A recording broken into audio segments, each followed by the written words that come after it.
Good morning, everyone. It's June 3rd, 2020. I'm Eric. I hope everyone is doing well. I'm going to start this video off with a quote coming from The Psychology of Peoples by Gustav Le Bon. The only real measure of the societal importance of an idea is the influence it exerts over men's minds. The degree of truth or error it contains is only of interest from a philosophic point of view.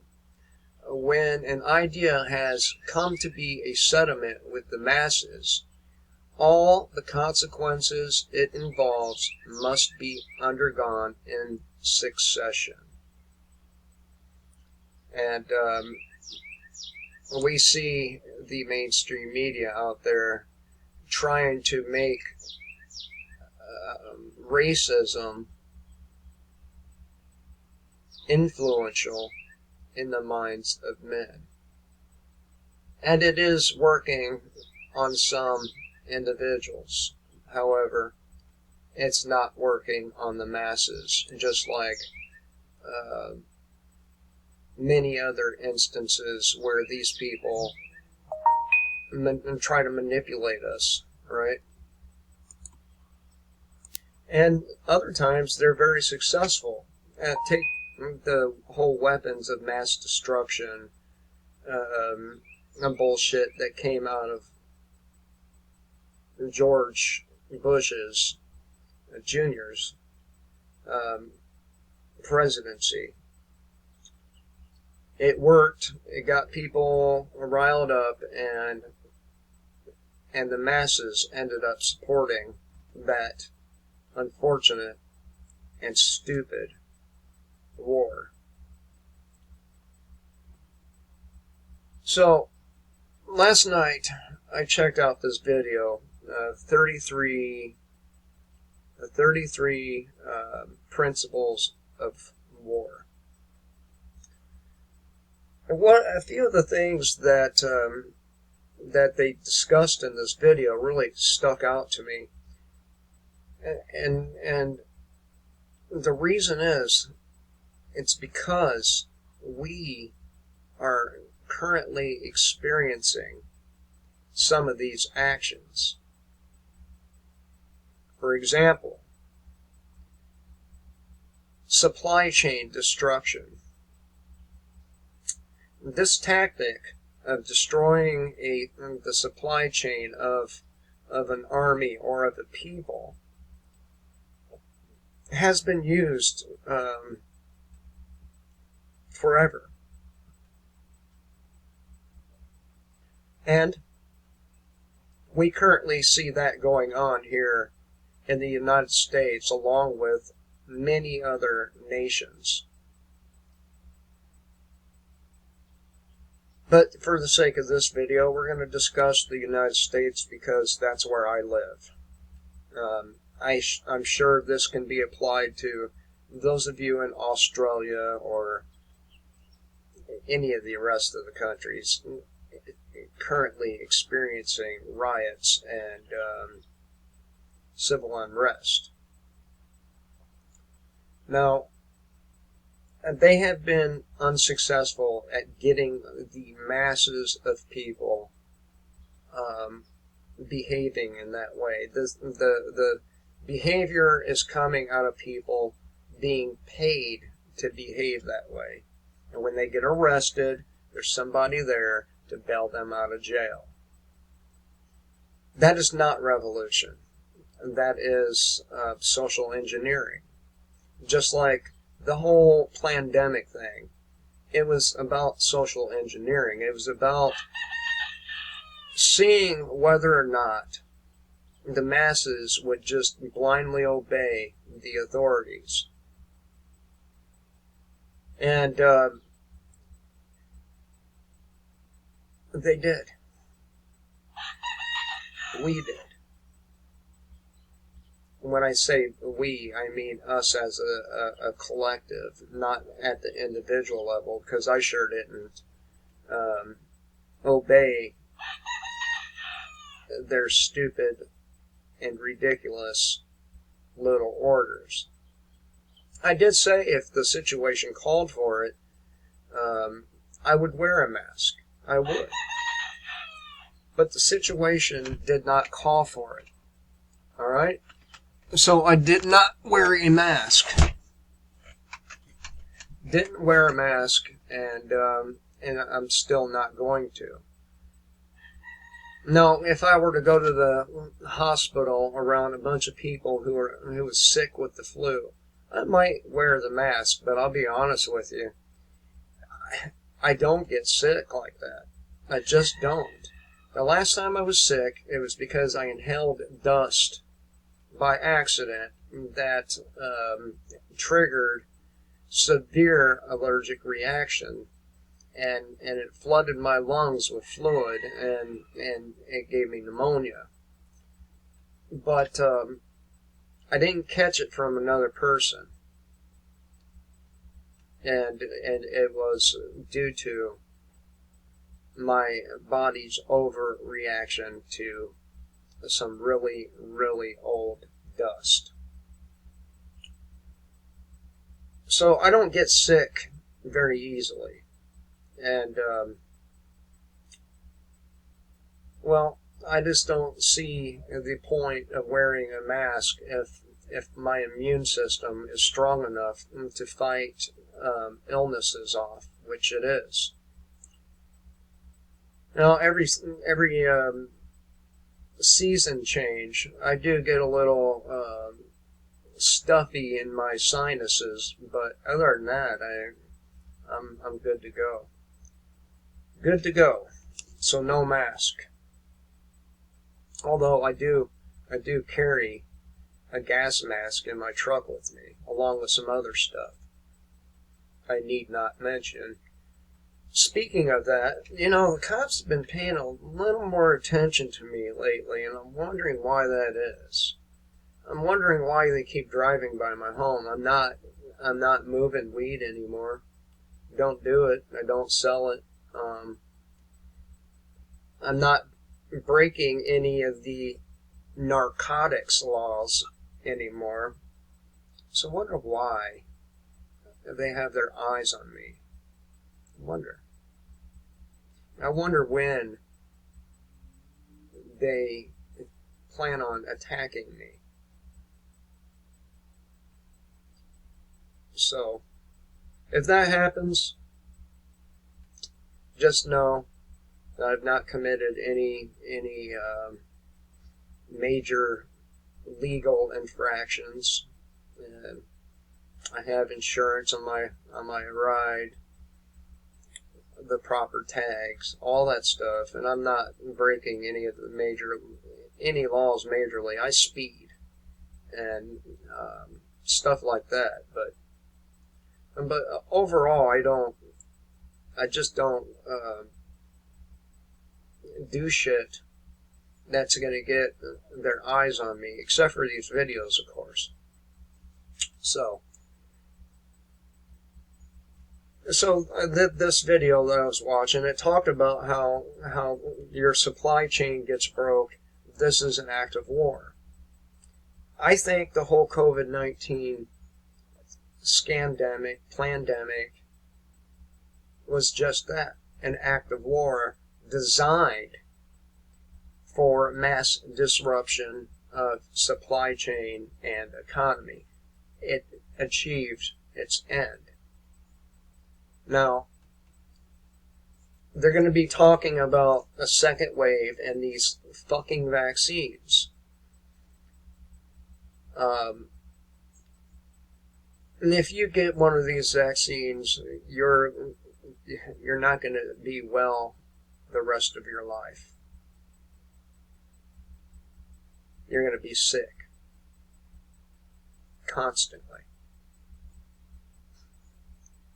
And I really do encourage anyone out there to look up the sterilants in these vaccines. It's not just the COVID vaccine that has the sterilants in them.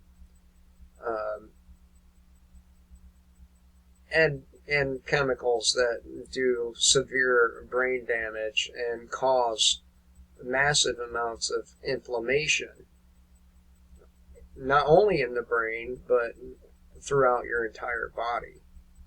So there's that. Don't get the vaccine, because you will never be well again afterwards. Just look at some of the people who went off and got the flu vaccine. They became very, very sickly afterwards. That's all by design. All of this whole thing is all by design. It is an agenda. And the agenda is depopulation, rewilding, and total control over those who survive.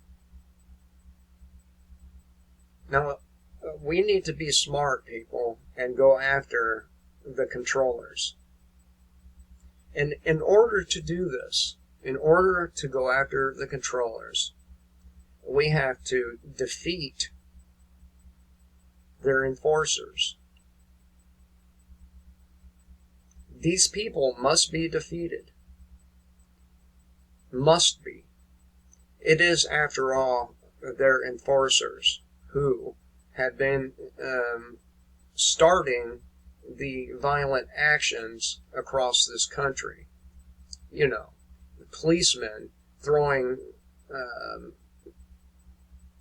bottles or breaking out windows and then acting as if it were the protesters doing this. No, it's not the protesters doing it. It is law enforcement doing it. I wonder why they would do that. I wonder why. Could it be that they know it's going to get them more control? Could it be?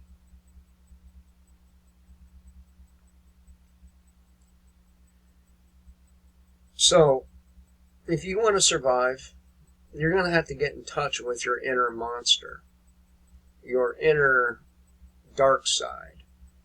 And you're going to have to embrace this dark side. If you are nice, if you're obedient, you're not going to make it. You're not going to make it through this.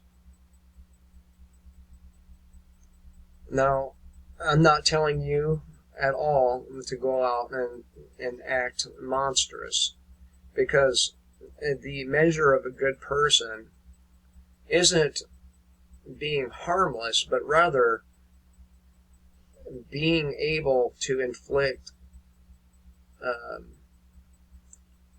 major damage, but not doing so. That is the measure of a good person, a decent person. If you're harmless, that doesn't make you decent. That makes you weak. Decency and weakness are not one and the same. Actually, I would argue that decency and weakness are opposites, simply because if you're such a weak person cowering in your home while all this shit is going on, you're relying on the very people who want to kill you for protection. You are supporting evil for protection. So weakness is not a virtue, but being a monster or having the ability to be a monster and not exercising it until it's absolutely needed is a measure of a decent person.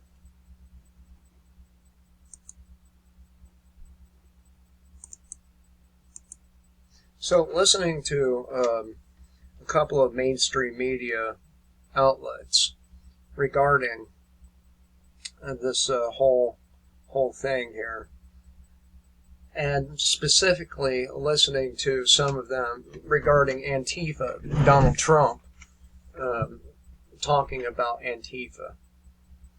I don't like Antifa. I'm not a fan of theirs. However, they keep going on about how this group and those affiliated with them are domestic terrorists or being violent. But here's the deal. They are simply copying what the government does. The true terrorists, the real terrorists with any power, are the governments of this world. And the only way for us to be free from these governments is to destroy them and never allow them to be rebuilt. That is the only way humanity will ever be free. What about law? There are unspoken laws. Universally preferred behavior is what a lot of people refer to them as. That's all we need as far as law goes. We do not need an entire fucking library filled with law books. We do not need that. These, for most of them, are just arbitrary commands handed down to you from the control freak ruling class. It has nothing to do with morality. It has nothing to do with right and wrong. It has to do directly with their exercise of authority that does not exist. You were born to be free. There's no one on this planet that can give away that freedom. There's no one on this planet that can take it, not legitimately. So if you defend yourself against the state and their terrorist actions, you're not the terrorist. The state is.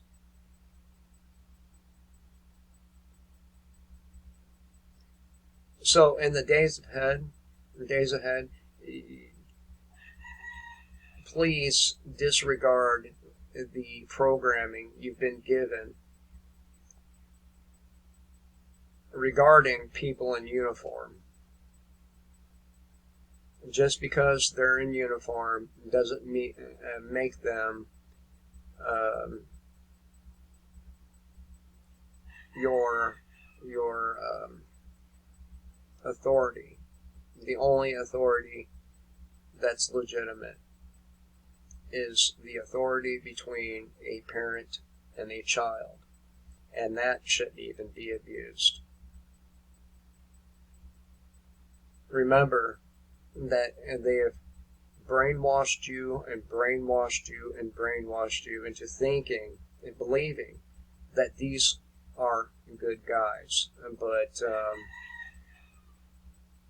their actions say otherwise. Stop listening to the programmers and look at it for what it is. If we behave that way, we go to prison. We get,